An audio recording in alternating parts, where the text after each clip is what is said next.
because their sole purpose is to accept sludge from here, and it's just the result they look wet, but it's no different than it's a pool. Right. Yeah. But certainly, that area down there is considered jurisdictional. So you're closing down one lagoon, but you're going to use the other? Yep. And we're just going to use it in a less intensive fashion. The sediment from these is the greatest amount of organic solid material. This stuff is thick. The backwash from the filters isn't. I mean, it's just kind of rusty colored water that'll settle out there. It's really, the backwash is no different than the raw water from here, other than the fact it's got a little bit of chlorine to it. Right. But it's dechlorinated slightly as it gets to that point, and it's not so chlorinated that it can't go there anyway. It's no different than drinking water. So how did you say the sludge gets out of here? You got these motors up here. Yep. And they operate chains. Yep. And these big scrapers scrape everything, in theory, down to this last bay. And within those bays are big hoppers that allows it to be supposed to go by gravity out to there. Okay. But it also can be pumped out. We usually keep a pump in the last area here that we can pump it through.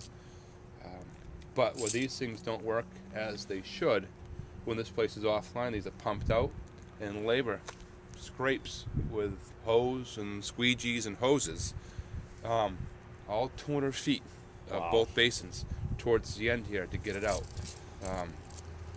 We've actually, this summer when we cleaned them out, we actually had clean harbors in here with these big tank trucks to suck it out, help in the corners, areas that you couldn't really push it too far. It didn't make sense to push it all 200 feet when you could suck that half and then push this half. So it worked out pretty well. So will they still have to, when they shut it down in the winter, every winter the plant shuts down, they still have to do it by hand after it's been fixed? I think there's always be some handwork to it, but not what it is today. Right. If these flights and chains and scrapers work the way they're supposed to, and it's operated, every few days, you don't get the buildup of the sediment in there, and you can maintain it. Right. Also, by changing some of the chemical process, if we can get away from using lime, you add lime to water. It's not like cement. So you add all that lime to this water, that sludge becomes very heavy, and there's no sensors. So if you put one of those the scrapers it's this heaviest sludge to one side and it racks, you could break your scraper. You could break a chain. There's a lot of vulnerability to this technology. The more modern technology, even with the same principal operation, has sensors, so as it sets a rack, you can back it off, and you can get ahead of that.